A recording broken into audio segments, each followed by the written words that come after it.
Ladies and gentlemen, prepare yourself for the WIN Show on KZKO. Take part with the cast by sending your suggestions for each segment throughout the week or during the show by hitting them up on Facebook at World Improv Network, Twitter at World Improv Net, or the WIN KZKO blog. Now, enjoy the show.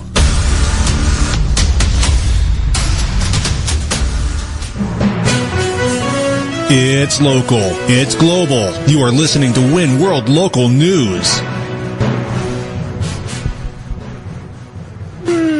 World Local News with Potter Smittss. Our top story today is brought to us by WIN contributor Jose of El Paso, Texas. Mexico's most notorious drug and human trafficking kingpin, El Chapo, has once again escaped from a Mexican prison, making him now a serial escapee.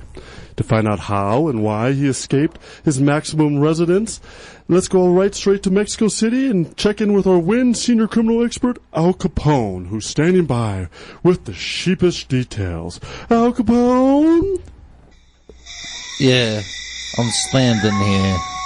Alright, it's midnight. Meeting under the cloak of night. I'm here with Mr. Chapo.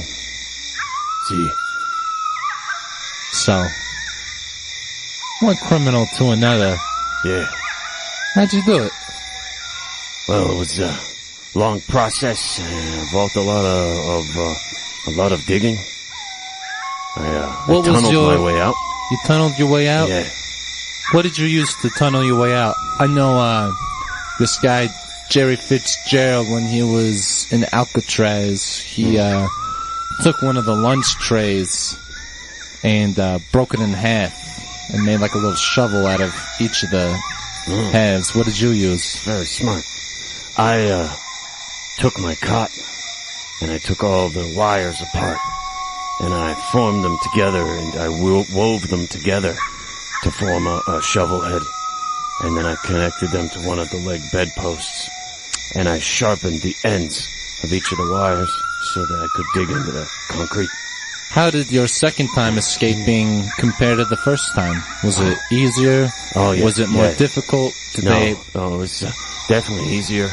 I knew what I was doing. I wasn't as worried about being caught, because I already got sent back once, so what do I have to lose? Yeah. And I didn't have as many friendships now in the jail that I was leaving behind, so. Was that part of why you left so early? Yeah. I'm sorry. No, it's okay. Are you gonna keep in touch with the friends you did make? Well, I'm gonna try and bust them out, Good for you. That's really nice. A lot of criminals are just looking out for themselves. I don't know. Very selfish, narcissistic jerks, That's really cool, Mr. Chapo, that you're looking out for your fellow. Gracias. De nada. Yeah, they helped me out during my first escape. Yeah. So I feel it's my duty, to get back in there and, dig them. I've just learned to really like digging, getting my hands in the earth. Do you plan on going back and escaping again? Is that something you'd be interested in doing? If it happens, Yeah. But, I kind of like it out here in the desert, Yeah. What are you gonna do now that you're out? You mentioned that you really like digging. Yeah. Are you gonna keep doing that? You gonna keep digging? I think so. I kind of want to get into, some mining. Whether precious metals or gems. I don't know. Yeah. Or just, I know the local coyote population, you can hear them. Those cries. Yeah. Are, because they don't have places to sleep. So I'm going to dig coyote dens. Wow. Yeah. You're an environmentalist too. I take care of those who take care of me. Mr. Chapo, it was a pleasure. Potter Smittss, back to you. Well, thank you, Hal. That's great. That was a nice touching moment between two master criminals discussing just the real world. Well, our next story is provided to us by WIN contributor Todd of Charleston, South Carolina. With the U.S. Confederate flag being removed from the State House of South Carolina, what will be the fate of the General Lee, the legendary 1969 Dodge Charger from the hit TV series The Dukes of Hazzard, which is ordained with the symbol of Southern pride. To get into a hot pursuit of the story, let's go live to WIN arts and culture reporter Miss Daisy Duke, who's in South Carolina with the skimpy specifics. Daisy? Oh, thank you, Potter. Now, I am here with Cletus Twobuckle. Now, you, Cletus, you are the owner of the General Lee. Currently, you bought it at auction a few years ago? That's right. I got it for $98,000. Woo! It was a hot ticket, and I wasn't going to let it get away. Well, now that, you really shelled out to get that. Clearly, the General Lee has a great meaning to you. Oh, it sure does. That TV show holds a dear place in my heart. It was a staple in my household. Oh. You could always count on the Dukes for a good laugh or two. Oh, them Duke boys. Oh, them Duke boys really, they were always in some kind of trouble. Oh, but now you're in some kind of trouble. Yeah. Mr. Twobuckle, because the Confederate flag's getting a really bad rap lately. Yeah, I'm really conflicted about it, because, I mean, it didn't mean the same. It was different back then. Yeah. You know, and now it's different now. Yeah. And so it's just different. And I feel like I'm a monkey in the middle between these two time periods. Yeah. You know, and the General Lee's a hot potato. You know what I mean? Now, you have actually become under fire because you use the General Lee as your just everyday conveyance. Oh, well, darn tootin' what was the General Lee? It's the Dukes of Hazzard car. Now, I agree. I don't, whether you need to get away from some moonshiners or escape, there's no faster vehicle down here than the General Lee. It's a cultural artifact, and it's not even an artifact. Yeah, I mean, it's a living, it's an operational car. I'm gonna use it. But now, those that are calling for you to put the General Lee in a garage or in a scrap heap. Yeah, well, that's never gonna happen. I'll tell you. And I'm not going to just put it in my garage. It will always be on display. I will make sure that the General Lee stays visible to the human eye, just as the Confederate flag once was, sitting the top of that Capitol building. I'll put the car on my roof. Oh. I'm going to put General Lee on my roof, and I'm going to make it a flag. So you are not giving up on this. No way. This is... It sounds like you have chosen your time period, Mr. Twobuckle. Well, You are living in the past now.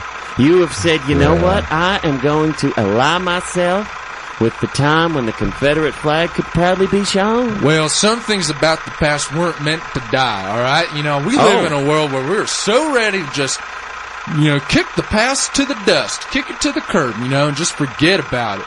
And I think we forget about history, and we shouldn't do that. So, and that includes TV shows, because the Dukes of Hazzard was a great TV show. It's so no thought to even just say painting over the blue stripes and just having a solid orange car. I mean, I'll have to talk to my wife about it. Oh, so your wife is also agreeing that you should have the General Lee out to be shown? No, she doesn't agree with me about that at all. She didn't want me to get in the first place. She wanted that money to go towards, retirement, and I said, this is our ride into retirement. Oh. Mr. Twobuckle, are you out there gallivanting with them young hussies? General Lee, get back inside! Now, I am not a hussy, ma'am. You are half my age, and you're standing there oogling over my husband's car. You're just jealous, Cheryl. Get back inside and watch your soap shows. Now. Go get me a pack of Marble Lights, then. What? Fine. Wow. You want the short ones or the long ones? I want the long ones, because I'm long with you right now. Well, I'm going to need a couple quarters then. Okay. Oh, don't throw them at me. You can just walk over there and hand them to me, can't you? Well, I was going to bust the whole piggyback right over the hood of the car. Wow. You little hussy, get some longer shorts. Don't call her a hussy. She's gonna be on TV. Yeah, actually, we're all on TV right now. We're on TV right now, Cheryl. You better put some different slippers on. Do you want me to bring out my sewing machine to fix your shorts, your jean shorts? No, I am very... She's really good on the sewing machine. Now, I'm sure she is, but I am very happy with my outfit. Now, I believe you do need to go get some cigs, so I don't want to keep you here any longer than you need to, Mr. Turnbuckle. Yeah. And, now I can see you're walking over to the General Lee. I believe it's very clear the decision you have made. Yeah. That's the long ones! Don't forget the long ones! Yeah, I heard you the first time. Well, Potter, it appears that the General Lee will rise again. Back to you. Well, thank you, Daisy. I hope you don't get in a cat fight before that whole time is over. Well, for a check on the global sports, let's head on over to the World Sports Desk and fired up Frank, who's in San Diego, California at the Comic-Con International Smurf Freedom Festival. What's that competition all about, Frank? Thank you, Potter. It appears that there are several nerds that have taken to painting up mice to be blue, and now they're all just releasing them into the wild, onto the convention floor. This is really weird. I honestly don't know what's going on. It seems really unsanitary, but given the nerd funk that permeates this place, no one seems to mind. This is an awful assignment, Potter. I can't wait to get back. Back to you. Mice as Smurfs. Wow, I didn't know that was the assignment. Fired up. Okay, well, let's check on the global weather, and let's see what Tulip Sunspring's up to. She's in the South Pole Telescope Observatory in Antarctica? How's the weather looking down there at the bottom of the Earth, and what are you looking through that telescope? Potter, I am trying to expand my horizons as a weather reporter, and so I will, in addition to be reporting the weather of Earth, I will also be reporting on the weather of the other planets in our galaxy. So right now I'm trying to zoom in on, I think this one is Saturn. I'm trying to, excuse me, can you help me? I'm just trying to look at Saturn. Yep, it's the one right there with the rings around it, ma'am. Oh, okay. Yeah, the blue dot. With Potter, it looks like it's really cloudy, probably a lot of storms on Saturn, so if you're planning a weekend vacation, forget about Saturn, maybe think about, how do I move it over to Mars? Well, here, I can just adjust that for you. Okay. Meanwhile, while the telescope's being adjusted, in Argentina, there's a 60% chance of precipitation along the coastal regions. All right, there we go, ma'am. Oh, is it? It's on Mars. Okay, and so Argentina might be nice if you're thinking about going to Mars.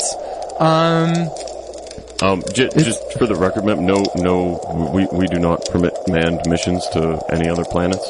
Those don't exist yet. I'm being informed that traffic will probably be really heavy if you're going to Mars. So just plan on having a lot of time to get there. No one's going to Mars, ma'am. No one.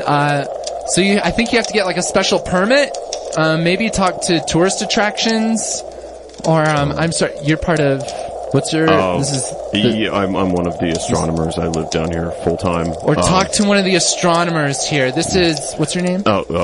My name is, Dr. Felipe, Alou. Dr. Felipe Alou? Yes.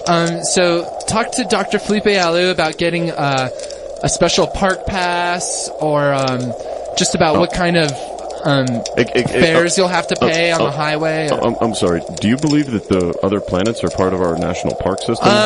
This is all the time I have to report on the news. It'll be sunny in Nebraska for the most part. Wear lots of sunscreen. And back to you, Potter. Oh, thank you, Tulip.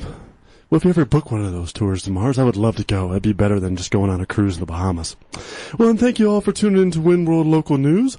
I'm Potter Smittss. Stay tuned for Community Court next on the World Improv Network. Give the WinCast your suggestions via Facebook, Twitter, or the KZKO Win blog during the commercial break of a case that needs to be heard during community court. Next on KZKO.